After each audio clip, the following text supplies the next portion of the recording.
The testimonies featured on this channel are presented as received, reflecting the personal experience and perspectives of the individuals who have generously shared them with us. We encourage our viewers to approach these testimonies with compassion and understanding, as these are personal testimonies of people involved. We also encourage you to always refer to the Holy Bible and the teachings of Jesus Christ and his apostles for guidance. You can consider subscribing to the channel to support our ministry. In a world where pain is masked behind piety, where obedience often replaces truth, where silence is enforced by fear, sometimes light breaks in where no light has ever been. She was born blind. For 30 long years, her world was nothing but sound and shadows. She never saw the sunrise, never saw her mother's face, never saw the holy books she was forced to memorize. She lived in darkness, not just physical darkness, but spiritual. Her name is Zarah, a devout Muslim, raised in a family where the Quran was honored above all else, a family where questions were forbidden and traditions ruled without mercy. She accepted her blindness as Allah's will. She was told it was a test, a burden, or perhaps the curse. But what if that curse had a purpose? What if that very darkness was the doorway for the light of the world to enter? What if Jesus himself appeared to a woman whose eyes had never seen, and then gave her sight? Would you believe it? Would her family believe it? Would an entire Muslim community bow to this miracle or rage against it? Zarah's story is not just a testimony. It's a battle between two kingdoms, a moment when the unseen becomes undeniable, a miracle that turned not just one, but many hearts to Christ, and a storm of persecution that followed like a flood. Will you stay with us until the end? Will you dare to hear what Jesus told a woman trapped in darkness? This is not just her story. It's the story of hundreds now walking in the light, because one woman had the courage to speak. So before we dive in, drop in the comments where you're watching from. We want to pray for you, wherever you are in the world, whatever darkness you're walking through. Because tonight, just like Zarah, you might see something you've never seen before. Let's hear from Zarah. My name is Zarah. I am 30 years old. I was born blind. From the moment I entered this world in Medina, Saudi Arabia, I was told I would never see. My mother cried when I was born, not out of joy, but grief. My father didn't hold me for 3 days. They whispered about me like I was cursed. My uncle said my mother must have angered Allah during her pregnancy. Maybe she didn't wear her hijab tightly enough. Maybe she let a stranger see her face. Whatever the reason, I became the punishment. Growing up, I memorized the Quran. That's all I could do. No school. No play. No friends. Just verses. Recited again and again and again.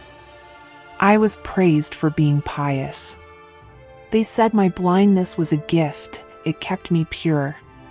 You can't see the sins of the world, they said. But I felt them. I felt the rage of my father when he thought I wasn't learning fast enough.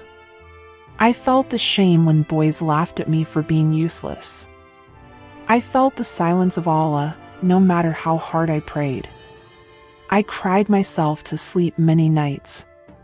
But I was always careful not to cry loud enough for my father to hear. One night, when I was 16, I remember praying, Allah, if you are real, if you care, let me see just once. But nothing happened. Years passed. And then, something changed. It was a Thursday night. I had turned 30 that week. My mother brought me cake and whispered a prayer, may Allah heal you before I die. She meant it with love, but it crushed me. That night, I cried myself to sleep again. But this time, something strange happened. I was dreaming, but I could see. I knew I was dreaming, because for the first time in my life, I saw colors.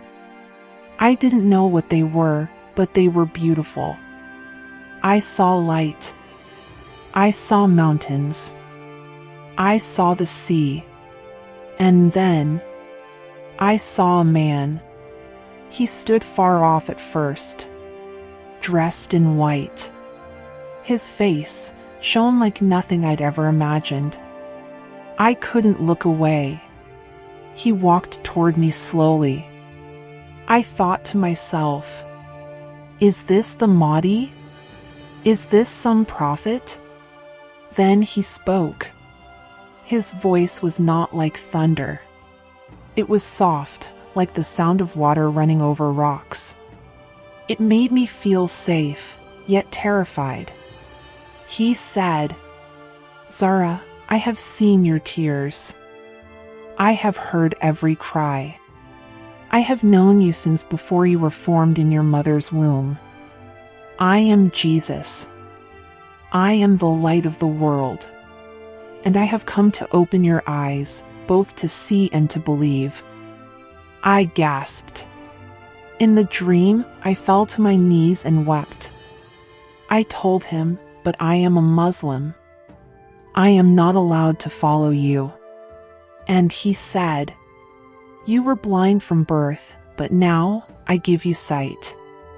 Not only of the eyes, but of the soul. What you have been told is not the truth. I am the way, the truth, and the life. No one comes to the Father except through me."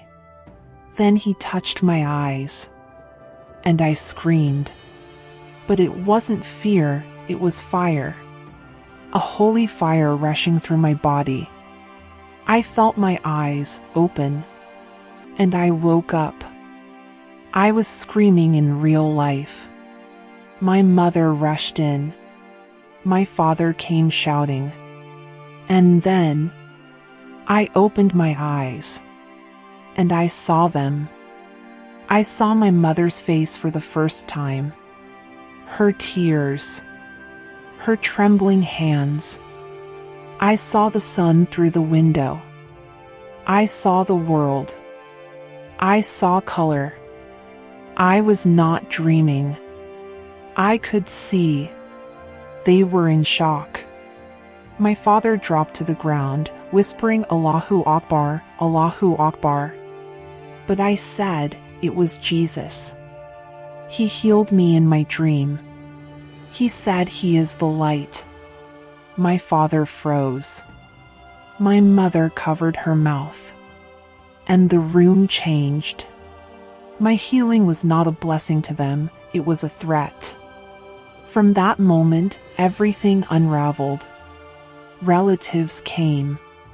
Imams visited. They tried to convince me it was a trick, a deception. Some said it was a jinn. Others accused me of sorcery. But I knew what I saw. Jesus. He was real. And I couldn't keep it inside. When I said Jesus healed me, it was like I had spoken poison in my father's house. His face turned red.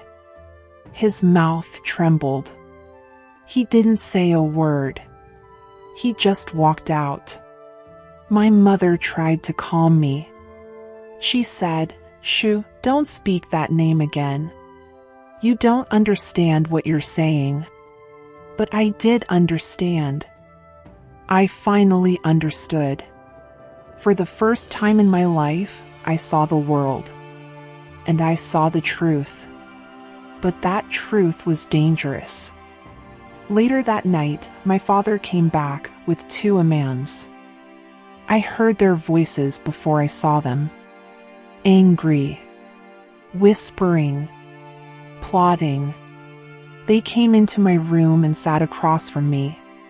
One of them, Sheikh Abdul Rahman, was cold. He looked at me like I was diseased. The other, younger and softer, tried to smile. "Zarah," he said, "we heard that something miraculous happened to you. Praise be to Allah. But, tell us again. How did it happen?" I told them everything. The dream. The man in white. The name Jesus. The touch on my eyes. The fire in my soul. The moment I woke up and could see. Silence. Sheikh Abdulrahman gritted his teeth. He stood up and slammed his hand on the table. "This is not from Allah," he shouted. "This is from the shaitan. You have been tricked by Satan, girl." I stood my ground. "No," I said. "This was love. This was light. I've been blind my whole life. You told me to pray. I did. You told me to fast. I did. You told me to believe. I did. But Allah never answered. Jesus did." The younger imam leaned forward and whispered, "Do you want your father to lose his honor?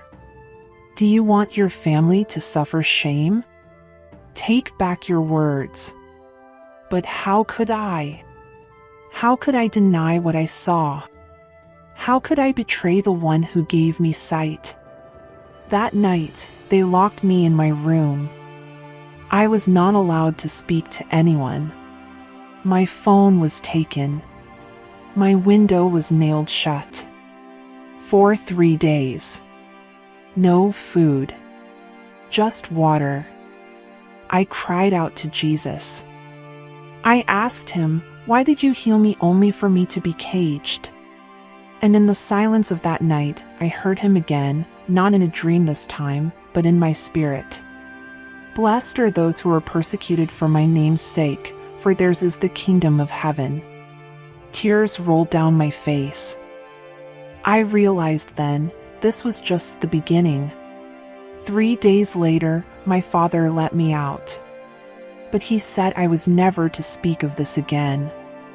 I agreed. But I had already told someone. My cousin Samira. She was the only one who ever showed me kindness growing up.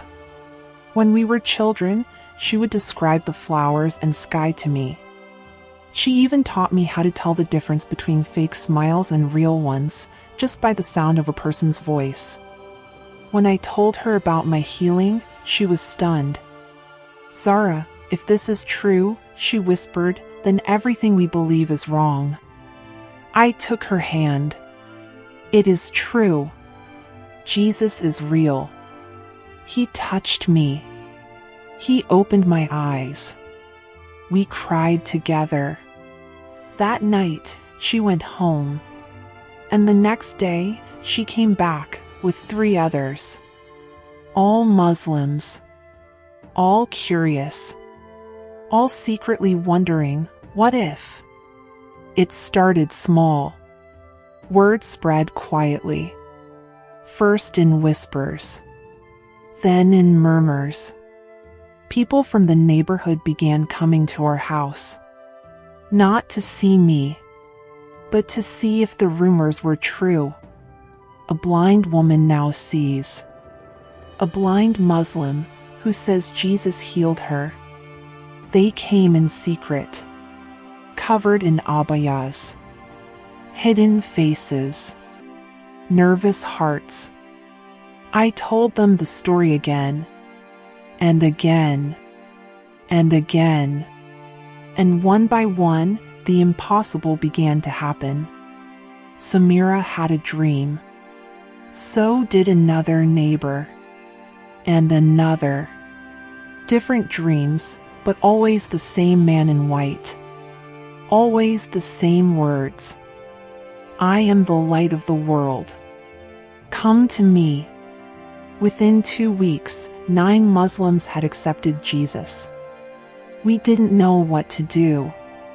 We had no church, no pastor, no Bibles, just a miracle, and his name. We started meeting in my house, late at night. Lights off, curtains closed. We whispered prayers. We sang songs we made up ourselves.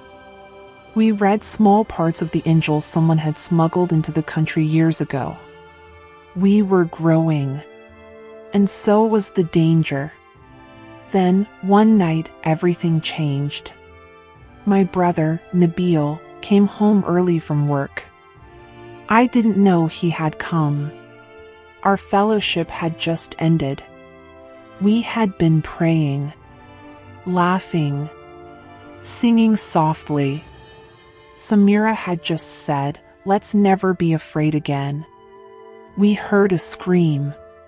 Nabil had seen us through the crack in the door.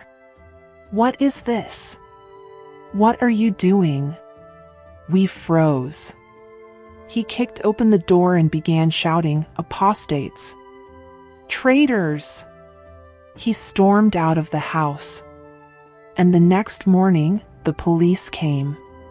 They dragged me out of my home. They took Samira. They took 2 others. The rest fled. We were taken to a government detention center.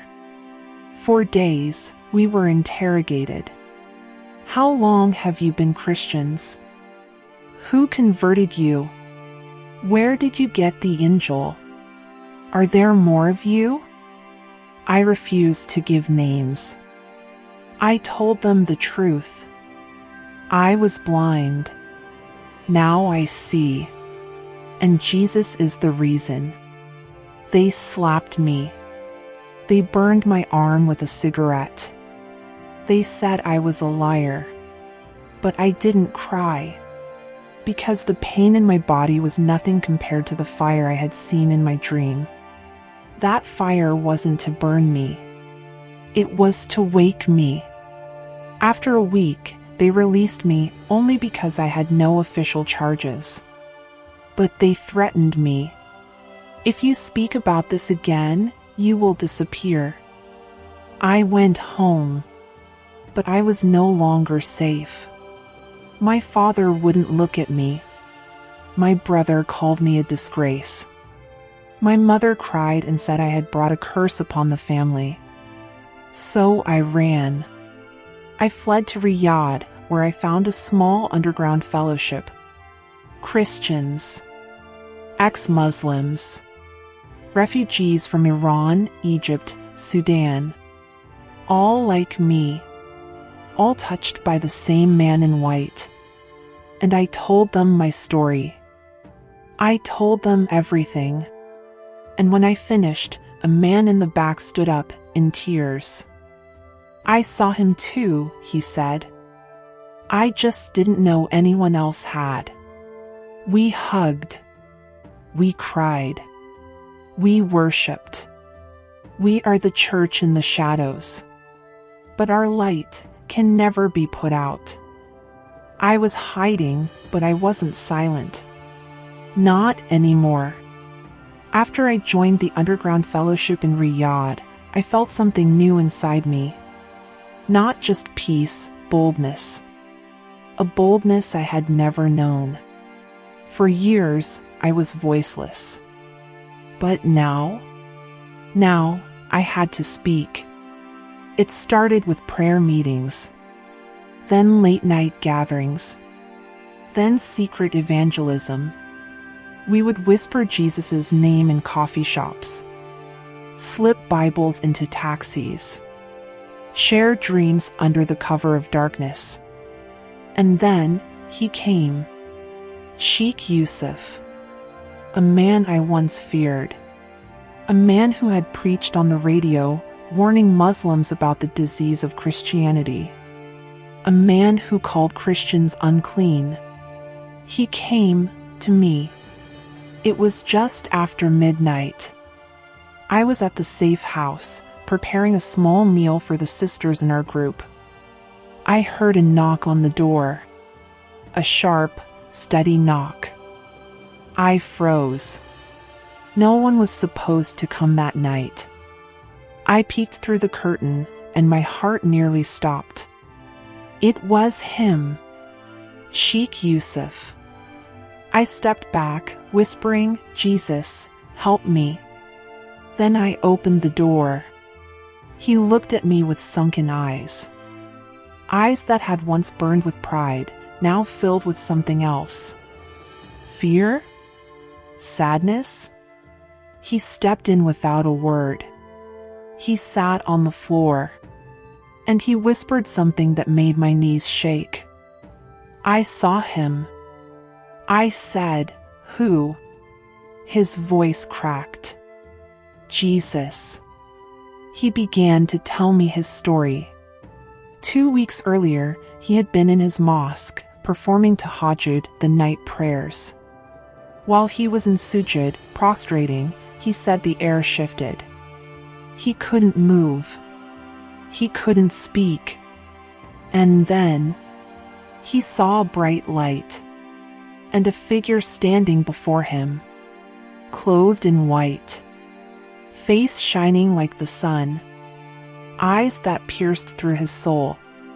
The man said only one thing: "You know the truth. Why do you fight me?" Then he disappeared. Sheikh Yusuf said he screamed, cried, vomited. He tried to ignore it, but the dream came again, and again, and again. Each time, the same words. "You know the truth. Why do you fight me?" And then, in his final dream, Jesus showed him a vision. A river of fire. Men in white robes on one side, and Muslim preachers drowning on the other. Burning. Screaming. He saw himself among them. And Jesus said, "You lead others away from me. You use my name in your book but deny me in your heart. Come now, or perish with the blind." He woke up in terror. And that night, he found me. He fell to his knees in front of me and said, "Zarah, what do I do? I don't want to perish. I know now. I know he is the truth. I didn't have a degree. I wasn't a teacher. But I had Jesus." I laid my hands on him. And I said, "Jesus, the same way you opened my eyes, open his heart. Save him. Fill him. Seal him as yours." Sheikh Yusuf began to weep, and then to laugh. He said, "I feel clean." We baptized him 2 days later in the bathtub of the safe house. And from that day, the underground church exploded. Within weeks, we had 40 new believers. Ex-imams, hijabi women, young men from devout families, even a government interpreter who translated Quranic texts. They had all seen him, all dreamed of him, all confessed the same thing: Jesus is Lord. But so did the authorities. They noticed the growing silence in the mosques. They saw Qurans left on shelves. They heard rumors of underground baptisms. Then one night, everything fell apart. It was a Thursday. We had gathered at a farmhouse outside the city. All 40 of us. Worshipping. Crying. Singing. Suddenly, the door was kicked in. Gunshots. Shouting. 7 masked men with rifles stormed the place. We dropped to the floor. One of them yelled, "Who is the leader?" Another screamed, "Where is the woman who sees?" They were looking for me. Sheikh Yusuf stood up. He raised his hands and said, "I am the one you want." They grabbed him, beat him, tied him up. Then they turned to us and shouted, "You're all under arrest. Apostasy is death. Convert back or be buried." We were loaded into 2 vans. beaten, mocked. Men spat on us. One woman was dragged by her hijab. They blindfolded us and drove for hours. We didn't know where we were going. But in the van, I whispered to the one beside me, Samira, "We may die. But remember this, the same Jesus who opened my eyes will open the eyes of the world." She smiled, even through the blood and bruises. That night, we were taken to an abandoned prison. No one knew we were there. No records. No charges. Just silence and darkness. But we had light inside. We were separated. Men in one wing, women in another. They kept asking the same question, "Will you return to Islam?" And our answer was always the same, "No. Jesus is Lord." They threatened to kill us.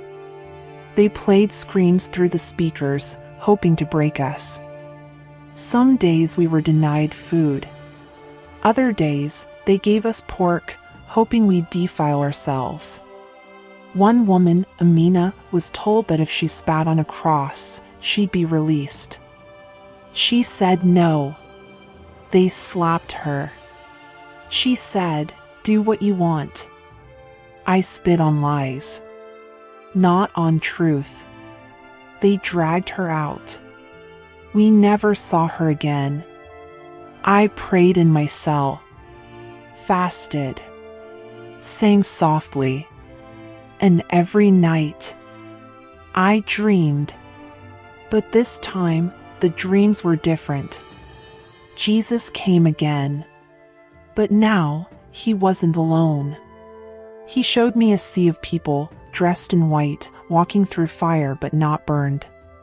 Behind them, shadows, demons, claws, chains.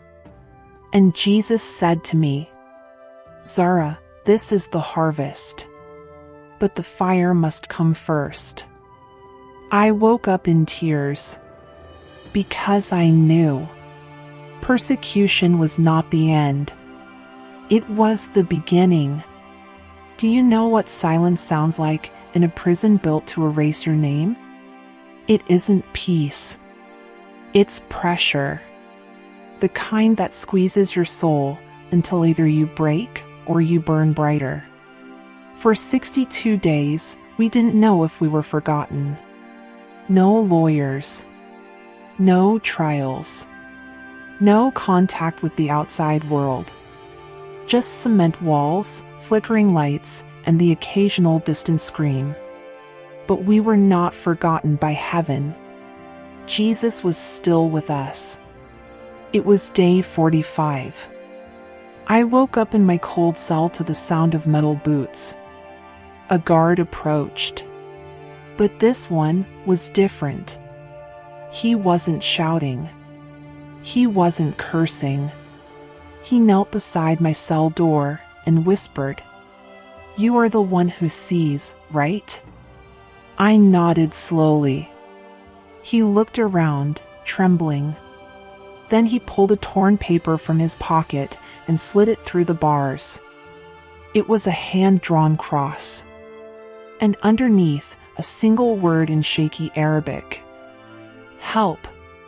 His name was Bashir, a 38-year-old guard, father of 2, strict Muslim, raised in the teachings of Wahhabism.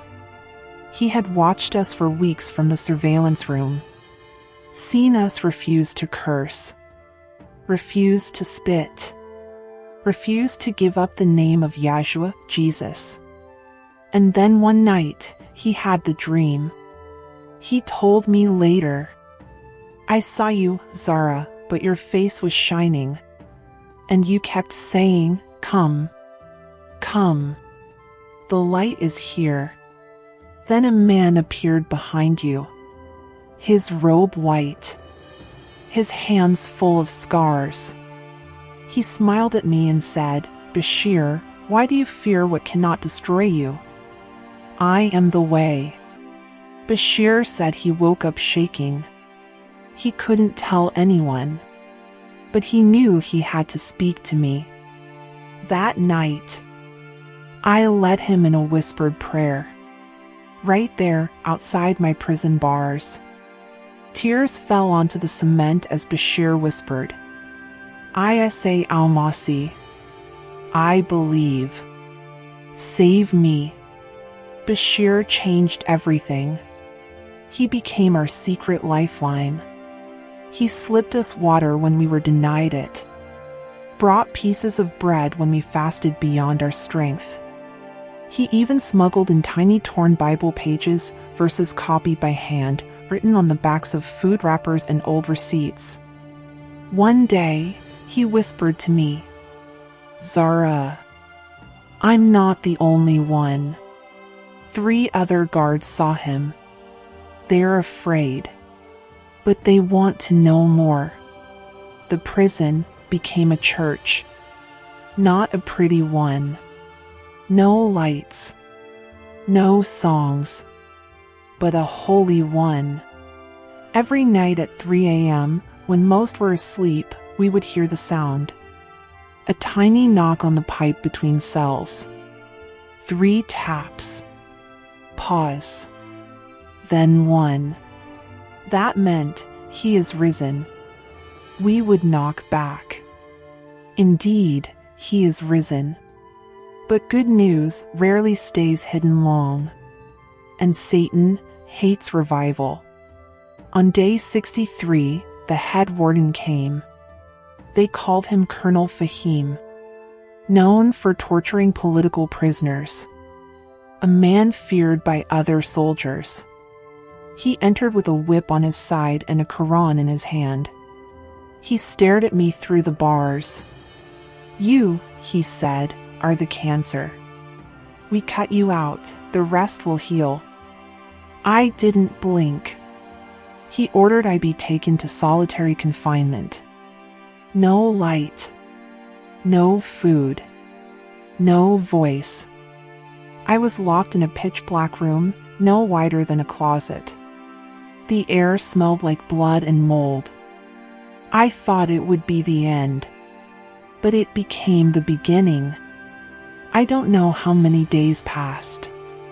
Could have been 4. Could have been 20.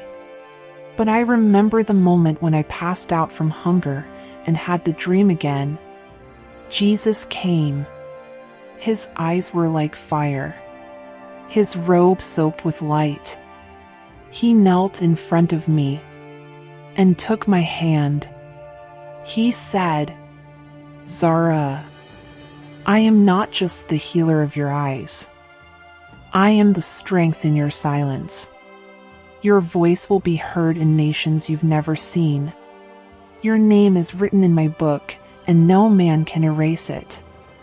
I asked him, Lord, why is this happening? And he said, because my light shines brightest in the darkest cell.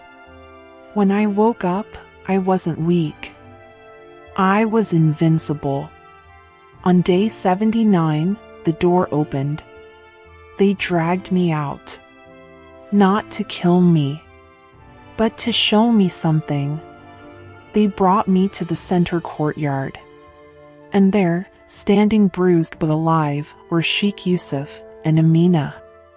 She wasn't dead. She had been held in another wing. And she had converted 3 other inmates. She smiled at me across the courtyard.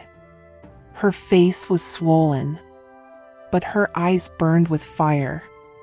Then, something no one expected happened. The guards formed a line. One by one, each stepped forward and dropped their weapons. Colonel Fahim shouted, "What is this?" But Bashir stepped forward and said, "We are no longer blind. We know the truth. And the truth is a man named Jesus." They arrested the guards, including Bashir. But what happened next would make even the strongest fall to their knees. Because before they were taken, they all knelt in that courtyard, under the open sky, in front of Colonel Fahim, in front of soldiers and cameras. They lifted their hands and sang in Arabic, Yeshua, Yeshua, Enta Nur al-Lam. Jesus, Jesus. You are the light of the world.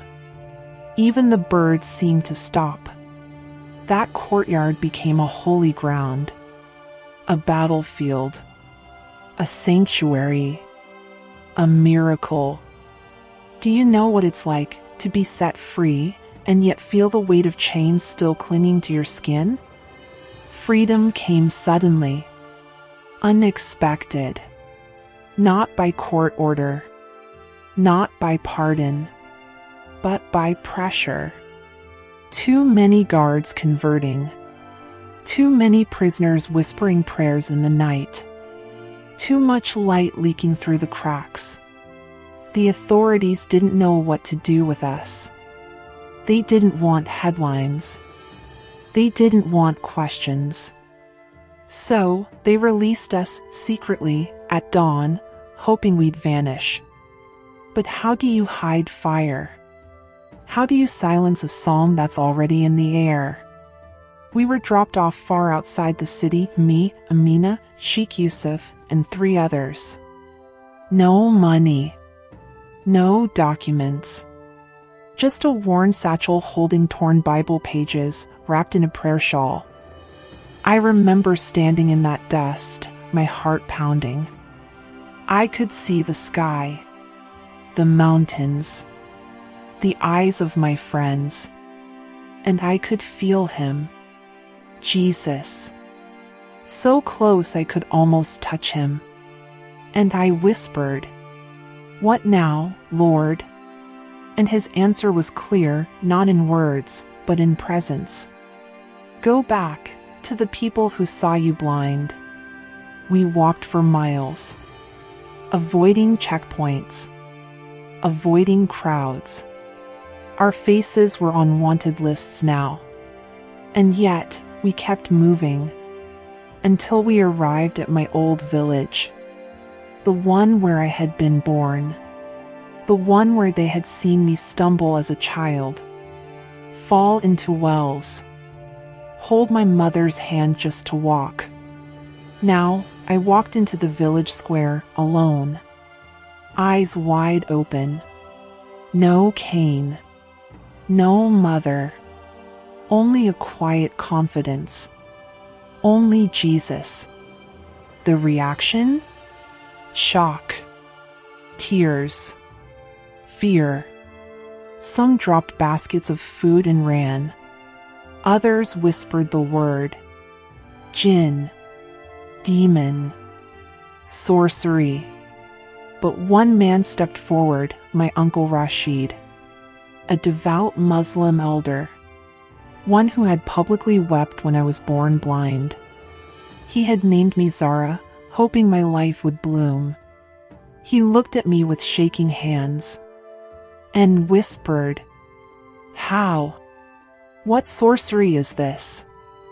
I took his hands in mine, and I said, "Uncle, I see now, because the one who created light touched me in a dream. His name is Jesus." He stumbled back, eyes wide. Then he collapsed to his knees, weeping, not from fear, but from release. Because what I didn't know was that Uncle Rashid had been having dreams too. 3 dreams, each one showing a man in white robes, calling his name. But he never answered. Until now. That night, he gathered the entire village. More than 300 people. Some came out of curiosity. Some came out of fear. Some came to accuse. I stood in the middle of that circle, where, years ago, they used to mock my blindness. Now I stood, face lifted, and told them the whole story. From the dream, to the healing, to the prison, to the revival, to the guards singing Yeshua under the sky. I expected shouting, rocks, spitting, but instead, silence. Then the unthinkable happened. An elderly woman in the back raised her hand. It was my old Quranic teacher. She stepped forward and asked, with tears in her eyes, "Can your Jesus forgive even me?" I broke down crying. "Yes," I said. "He forgave me. He's calling you too." That night, over 40 people gave their lives to Jesus. In one sitting. People who had memorized the Quran. People who had once said Christians were cursed. Now weeping. Now healed. Now free. And word spread. Faster than wildfire.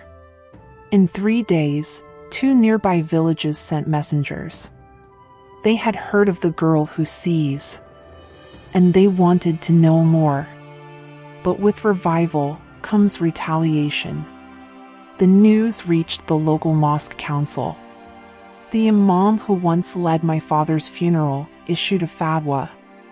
Zarah and all who follow her are heretics, apostates.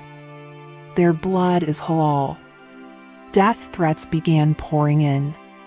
My cousin, who had just confessed Christ, was beaten in the market.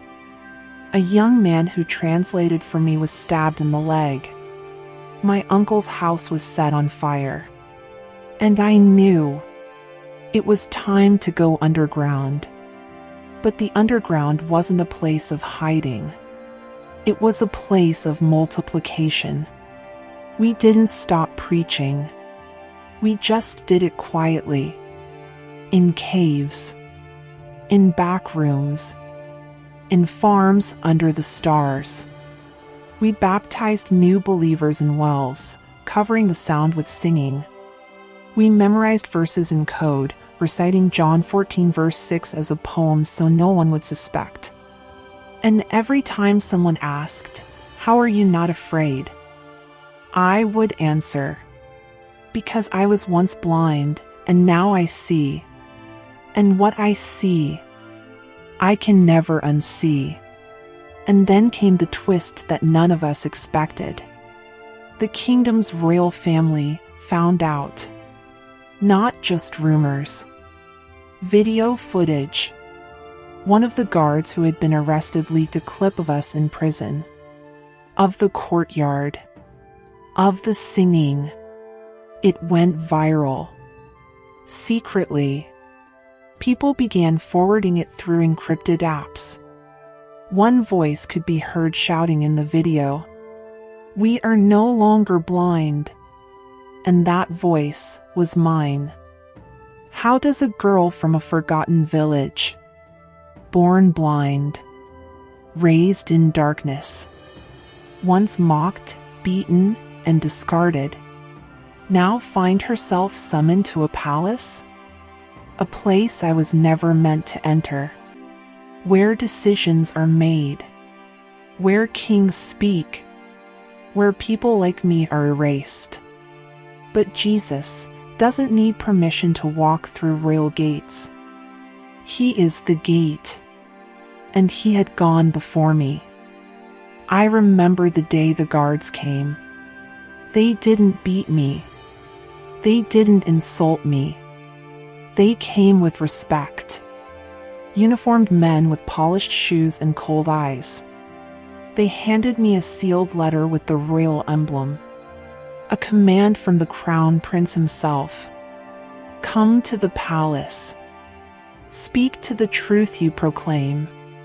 Do not bring your followers. I felt my heart pounding in my chest. Was it a trap? Was this the end? But a gentle voice rose inside me. Do not fear what man can do. I am sending you as my witness before kings. The journey to the capital was long. I sat in silence in the back of the vehicle, my hands trembling. But my spirit was singing. I remembered Stephen in Acts. I remembered Paul before Agrippa. Would I be next? Would I die like them? What would you do if the crown of your nation asked you to choose between comfort and the cross? We arrived at night. They blindfolded me at the gates. I smiled. Strange, I whispered, to blindfold a woman Jesus opened. They didn't laugh. Silence followed. And then they escorted me into a massive hall. Red carpets.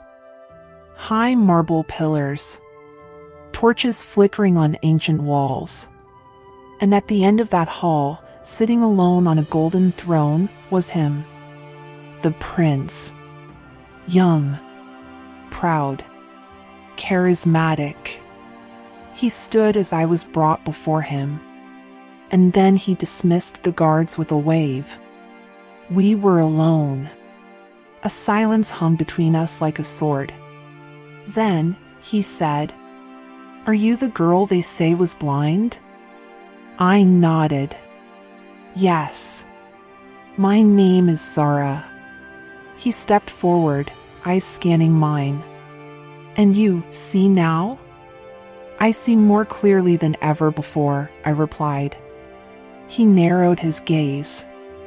How? Was it science? Sorcery? Or something else? I took a deep breath and said it plainly. It was Jesus. He came to me in a dream. He opened my eyes. And he changed my soul. There was silence again. Then laughter. Not cruel, but nervous. He walked back to his throne and sat. Then whispered, "Do you know I have the power to kill you?" "Yes," I said, "but you don't have the power to unsee what I've seen." "Which is?" I stepped forward now, trembling but bold. I saw the Son of God, dressed in white, eyes like fire, voice like thunder, and he called me by name, not just to open my eyes, but to open my heart. He is alive. He is King. He is coming soon. And no throne, no sword, no army can stop him. He stood up, fists clenched. But then, something unexpected happened. Tears. Yes. Tears rolled down his royal face. He didn't speak, just turned his face to the wall, and whispered a question that pierced me. Why would he come to you? I almost couldn't answer. But then I walked forward, slowly, until I stood inches from him, and whispered, "Because he loves you even now." That night, something broke. The prince didn't convert, not then. But he let me go. Without harm. Without guards. Without silence. He gave me a small necklace from his chest, a symbol of peace in our nation, and said, "I cannot stop you. But beware, many want to kill you. And I may not protect you next time." And I walked away. Alive. Free. Marked. But not by gold or royal gift. I was marked by the blood of the Lamb. That was 5 months ago. Since then, everything has changed. We meet in underground churches every week now, in caves, forests, rooftops. Sometimes in whispers.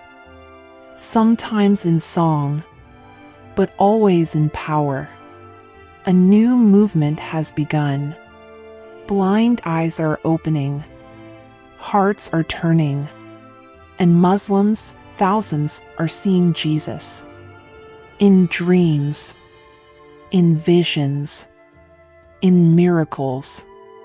But don't be fooled, the persecution is real. 2 of our young men were executed last month. A family of 5 was burned inside their home. We bury our brothers and sisters by night. We cry. We grieve. But we do not stop. Because there is one truth I will die defending. I was blind, and now I see. And Jesus is Lord.